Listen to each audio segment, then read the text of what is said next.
Hello everyone. Today we'll talk about the last part of Guanju.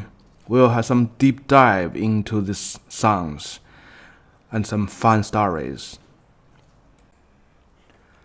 Let's begin with some questions.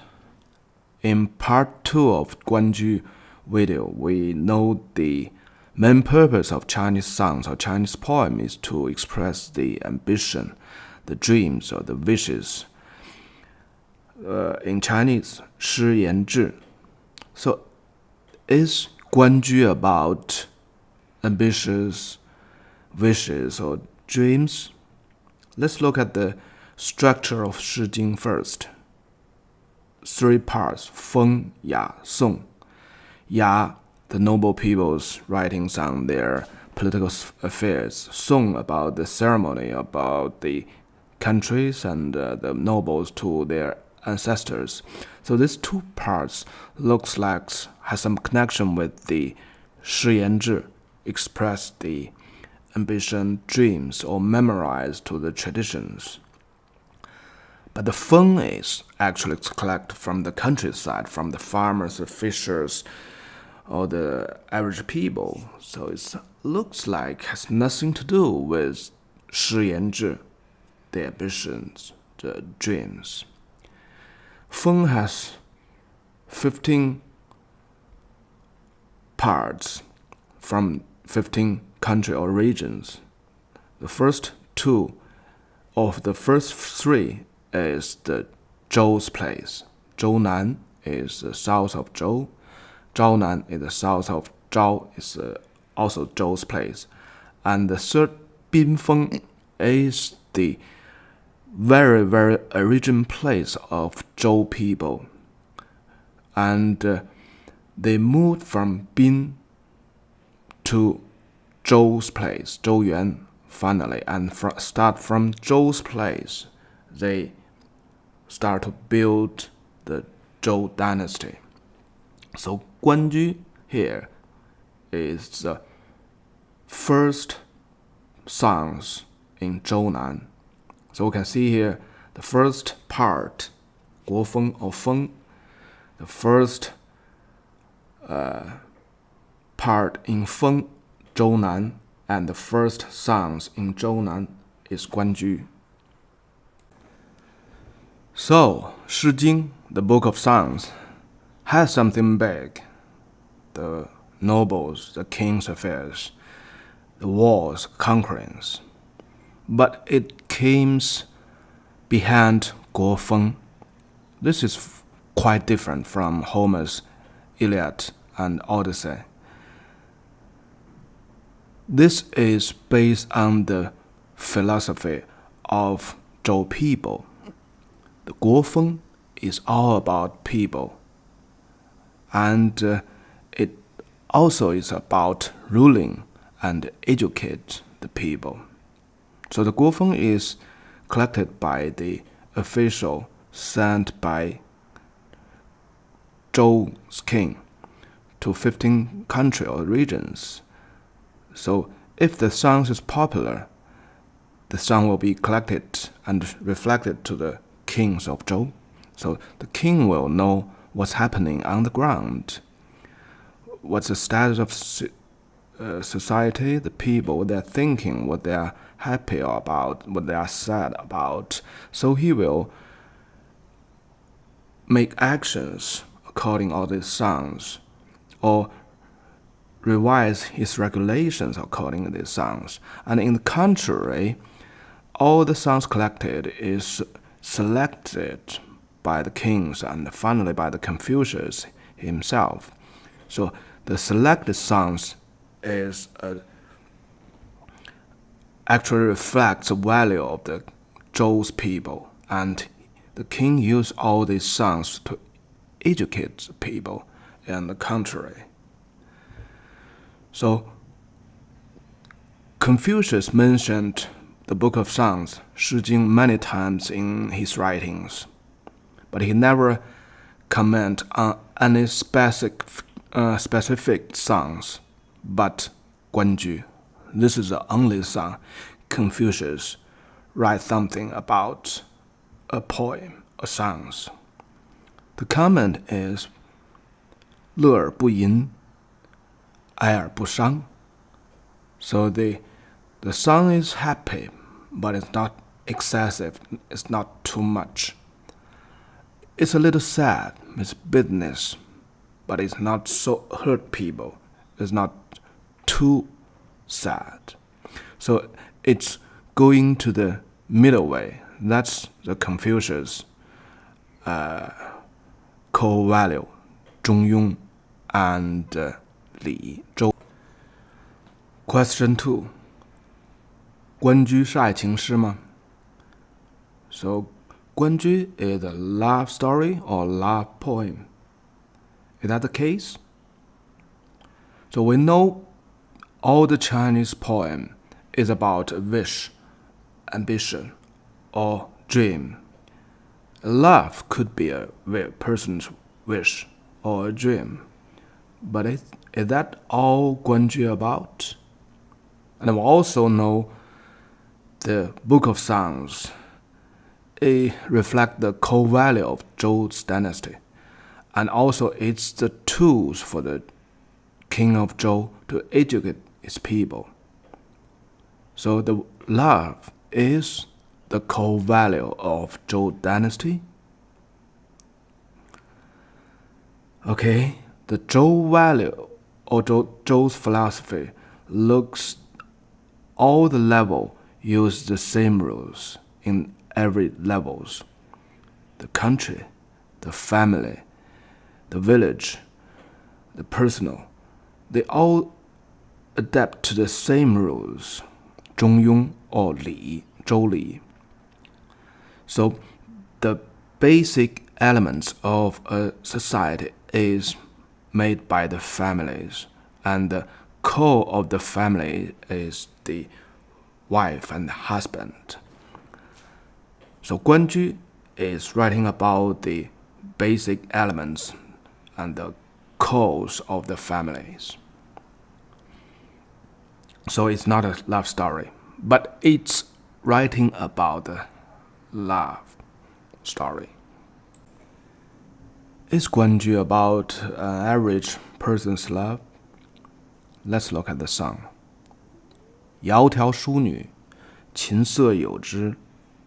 The gentleman used the musical instrument with string to make friends with this lovely girl. So this person should be a wealthy and educated person who can have the musical instrument. Let's look further. 窈窕淑女，钟鼓乐之 or 钟鼓乐之. So the gentleman used bell and drum to make the lovely girl happy. From order of Zhou or Zhou, we know the bell and drum could only be used by the noble people. So this poem is about a noble people. So this also implies that noble people should be examples for the society, for the average people. And Guanju is the very examples in the Book of Songs. It reflects the core value of the Zhou dynasty, and also it writing about the very core elements of Zhou society. So that's very ordinary. If I was Confucius, I will put Guanju in the first place. There is all kinds of explanations and background stories about Guanju. The one I love most, and which is also the most famous one, is like this.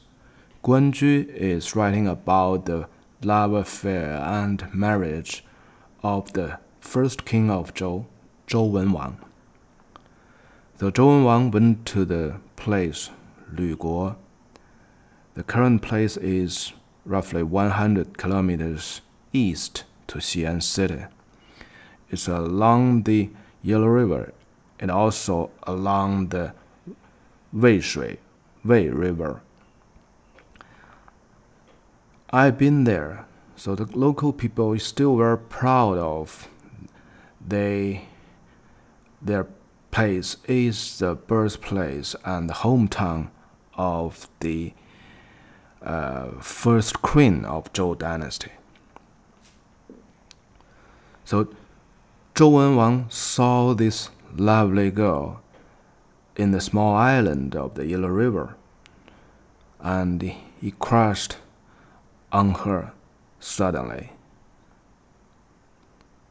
But he was refused at the same time, or maybe later. We don't know. So he get obsessed on the thinking of this lovely girl. He can't sleep, he roll over and over. And in the history book, it was told that the Zhou Wenwang asked to the god, and the god said the marriage is good. So this gives Zhou Wenwang the confidence to pursue this lovely girl. Her name is Taisi. Again, so he used all the musical instruments, the bell and drum, to make the marriage happen. He succeeded, of course. So that's the most popular stories on Guanju, the background stories. So it's not about the average people.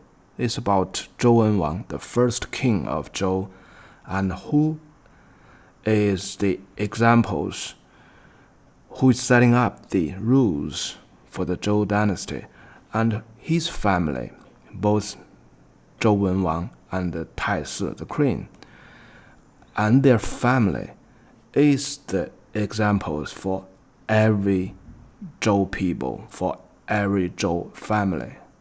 That's Zhou Li, and how Zhou Li is gradually became the real rules in everywhere, in every county, in every family. There is so much to talk about the first song of Chinese history, Guanju. The characters, the place, the time, the history background, the society, the core value of Zhou dynasty, Confucius, the writing techniques, and there's so many ways of explanation to this poetry. I just stop here today, and as far as you have the two most important takeaways of this songs, this poem, you can tell other people you know Guanju. The first one, Zhou Li. So the Chinese culture, or the very fundamental of Chinese society, the country, is based on the Zhou Li, and Confucius broadcast this value to all the countries and make this culture last. The second thing is, of course, 千古名句. This is not 千古, this 3,000 years, not 1,000 years, 3,000 years best sentence. Guess what's it? 窈窕淑女，君子好逑. And this is one of the too many reasons Guanju became the first songs. This sentence is one of the many reasons.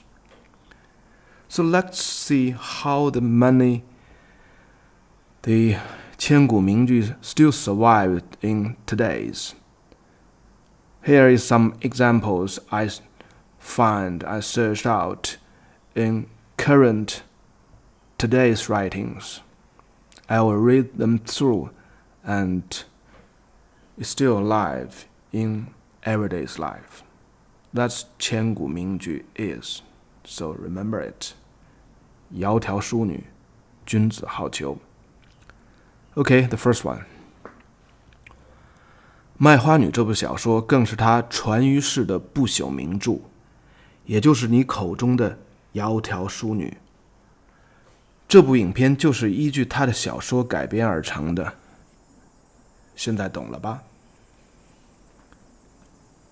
Second example.